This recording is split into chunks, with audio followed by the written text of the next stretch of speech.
जय श्री गणेश। नमस्कार, मैं आचार्य संजय द्विवेदी मेष राशि का जून माह का राशिफल लेकर आपके सम्मुख उपस्थित हूँ। ये मासिक राशिफल आपके चंद्र राशि पर आधारित है, परंतु जिनका लग्न मेष है उनको भी राशिफल अवश्य देखना चाहिए। इस माह में जो ग्रहों की स्थितियाँ हैं, लग्न तथा राशि के स्वामी अर्थात मंगल की जो स्थिति है तथा प्रमुख ग्रहों के राशि परिवर्तन के आधार पर संपूर्ण संकलन करते हुए ये विश्लेषण मैं कर रहा हूँ। इस माह के प्रारंभ में जो ग्रहों की स्थितियाँ हैं वो इस प्रकार होंगी।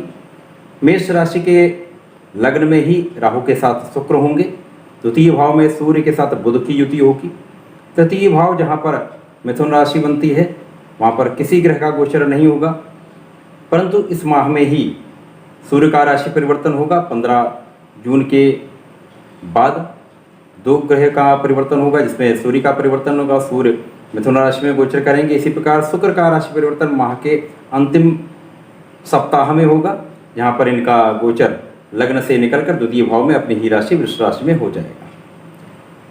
सप्तम भाव में केतु का गोचर होगा। इसी प्रकार से एकादश भाव जहाँ पर कुंभ राशि बनती है वहाँ पर शनिदेव अपनी ही राशि में मूल त्रिकोण में गोचर कर रहे हैं, तथा द्वादश भाव में लग्न तथा राशि के स्वामी मंगल होंगे, जहाँ पर इनकी युति गुरु के साथ चल रही है। ये संपूर्ण ग्रहीय स्थितियाँ हैं इस माह विशेष में। चूँकि मंगल 45 दिनों के लिए द्वादश भाव में है, जहाँ पर 17 मई को इनका गोचर प्रारंभ हुआ है, तो लगभग ये जून माह के अंत तक द्वादश भाव में ही रहेंगे। अब जब लग्न का स्वामी द्वादश में होता है तो निश्चित रूप से लग्न में अर्थात व्यवहार में, व्यक्तित्व में कहीं ना कहीं निर्बलता आती है, प्रभाव में कुछ कमी आती है, स्वास्थ्य में कुछ कमी आती है, तथा आपके मन में कहीं ना कहीं एक समस्या, एक तनाव उत्पन्न होता है। परंतु यहाँ पर इनकी युति गुरु के साथ गुरु की राशि में है, गुरु अपने ही भाव में है, तो ये कहीं ना कहीं आपको एक प्रबलता अवश्य दे रहा है। लग्न में राहु के साथ शुक्र का होना, यहाँ पर आपका व्यक्तित्व तो कहीं ना कहीं आप में आकर्षण अवश्य आएगा, परंतु मन में कुछ भ्रम की स्थितियाँ, कल्पनाशीलता अधिक बढ़ जाना, आपका आकर्षण लोगों के लिए बढ़ना, लोगों का आपके प्रति आकर्षण का बढ़ना, ये निश्चित रूप से होने लगता है।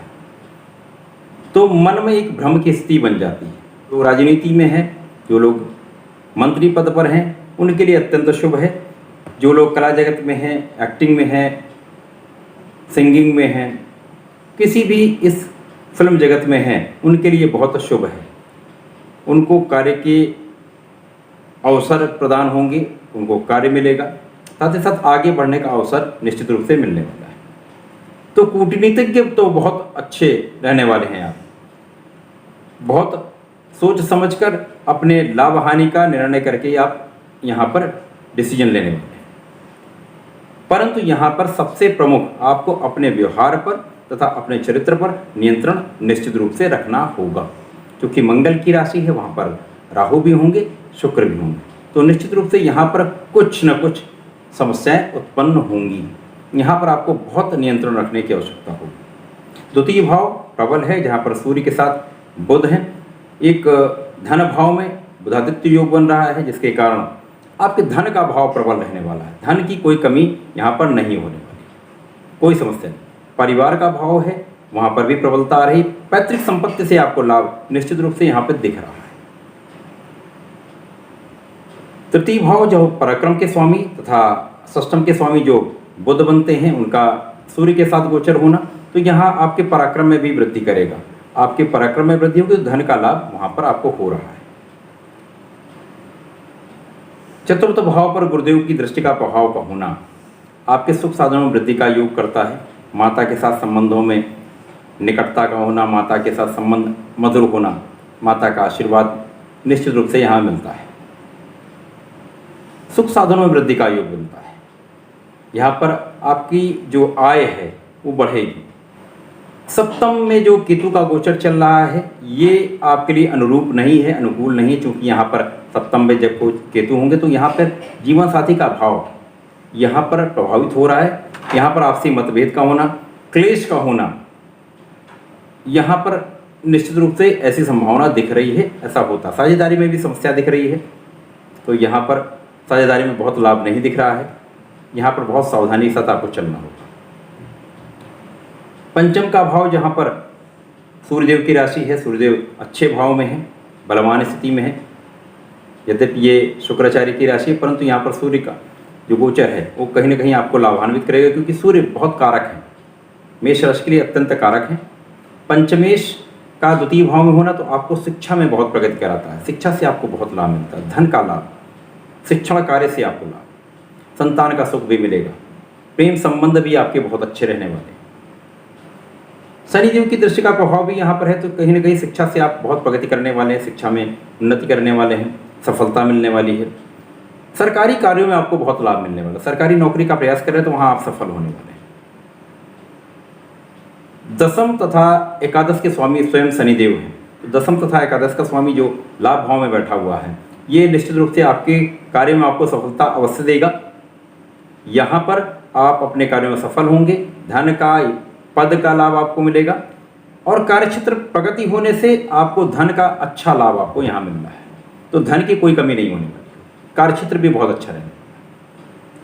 यहाँ पर आपका मन का व्यथित होना, मन का विचलन, साथ ही साथ यहाँ पर दूसरों के साथ व्यवहार में शालीनता बहुत आवश्यक है। यहाँ पर आपको सभी महिला वर्ग से आपको अपना व्यवहार बहुत मृदुल रखना है और बहुत आदर भाव रखना है।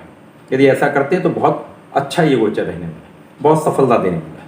परंतु यहाँ पर आपके स्वास्थ्य में कुछ समस्या हो सकती है, अपने स्वास्थ्य का ध्यान रखना होगा, अपने व्यक्तित्व का ध्यान रखना होगा, अपने व्यवहार पर नियंत्रण रखना होगा, अपने चरित्र पर नियंत्रण रखना होगा। इस पूरे जून माह में सूर्यदेव का जो गोचर होगा वो परिवर्तित होगा, सूर्य का गोचर तृतीय भाव में होगा, इसी के साथ शुक्र का गोचर द्वितीय भाव में। अब यहाँ पर जो आपके मन का विचलन है वो कम होगा, आप बहुत दृढ़ रहेंगे, आपके भाग्य का प्रबल होना निश्चित रूप से यहाँ पर सूर्यदेव ऐसा करेंगे और आपका भाग्य बहुत प्रबल होगा, जिससे आपके कार्यों में बहुत उन्नति होगी, आपको बहुत लाभ मिलेगा।